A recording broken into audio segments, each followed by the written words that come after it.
ñëw fii dana war parce que xam nga Tableau presque pratiquement Pikine sax laay wax c'est toujours problématique quoi par rapport ak problème assainissement toujours mooy indi genre problème yu mel nii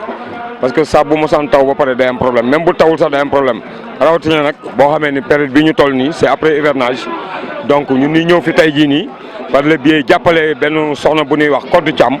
bu mobiliser waa koñam ak toute Pikine pour ñu jéem a seet bonne situation la ñu jël en attendant jéem a setal jéem a xoolaat caniveau yi en attendant réellement assainissement bi ñëw au vrai sens du mot quoi comme ni mu war a ñëwee daal looloo waral tey mobilisation bi ma gis nii kontaan ci trop aussi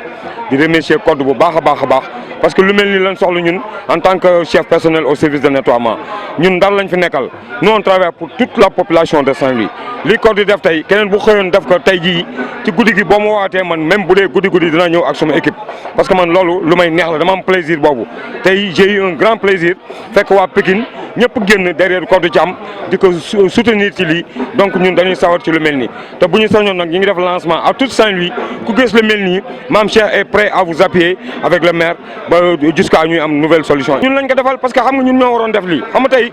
man moom laay wax dama ciy kontaan parce que li nga waroon def nit di la ko defal vraiment da nga ciy kontaan xam nga tey jii dimanche la tombel ah mënoon nañu xaar ba jour boo xam ne jour ouvrable la ñu def ko mais tey dañu wane ni ñoom xaaruñu jour ouvrable xaaruñu mairie xaaruñu kenn volontairement dañu jóg en tant que population dafa seen gox dafa seen quartier loolu tax ñu sawat ci jóg ñun tamit indi suñuy matériel indi suñuy engin andi ci ak ñoom population bi conseil bi mu leen jox mooy bi mu leen yàgg a jox rek bon malgré c'est problématique ah xam nañ ni c'est problématique ah donc parce que amagul assainissement bi war a am ah ay bon caniveau eau pluviale moo fi am ak eaux usées donc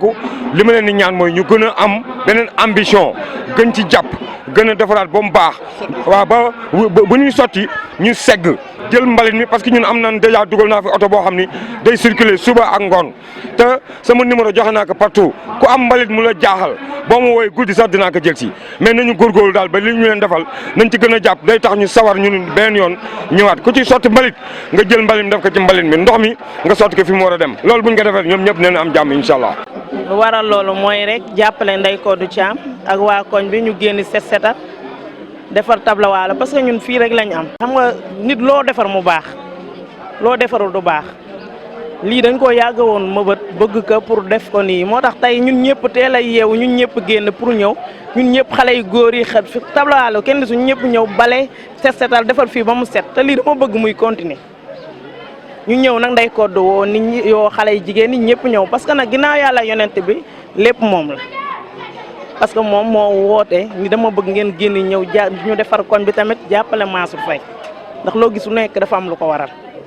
moo tax ñun ñu génn mobiliser wu rek ñun ñëpp gis nga xale yu góor yaa ngi ni di bale di defar ba mu baax. conseil bu ma leen di jox mooy jigéen fu mu nekk dafa war a set na ni di segg butitu jën yi di segg waasintuur yi di defar fii ba mu baax mais dañuy jël ndox. du ci lépp yàgg-yàggal du ko dugal ci canal yi ndox bu ñëwee du mën a dem day fat looloo waral fii chaque jour kii yi di génn parce que duñu segg loolu mooy problème mu Tableau na jigéen ñi di segg seen ndox canal bi ci ndox kase day dugg du fat mais bu amee leneen lu ci rax day fat ñun jigéen ñi nañ génn jéem a jàppale sunu bopp mënuñu chaque jour ñu naan ko ñu Tableau la dafay tooy lépp rek ñàkk rek organisation. kontaan naa parce que li ma gën a neex si koñ bi mooy ñëpp génn nañu mag ñi génn nañu xale yi génn nañu pour ñu setal koñ bi te lii vraiment mën naa ni man fii laa juddoo fii laa yoroo mais c'est la première fois ma gis fii ñun ñëpp génn nii dañ leen di ñaanal kontaan ci yéen surtout Ndeye Codou ak ñi ma àndal ñi ñoo ngi leen di féliciter kontaan nañ ci yéen trop di ñaan yàlla Mansour jël ndam li ba nga xam ne liñ siy séentu ñun ñu gis ko si. difficulté yi mooy ndox mi rek parce que yenn saa yi ñu booy yu xuloo ci xeex si yenn saa yi taximaan yi nii ak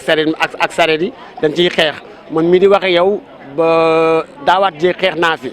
parce que boobu dañ doon génnee koor ndox mi fii taa benn booy sareet ak ni koor bi du génn yooyu xam nga loolu yëpp ndox mee ko waral mais comme nii ñu jàpp nii dañuy ñaan yàlla affaire bi gën a saawaan gën a baawaan.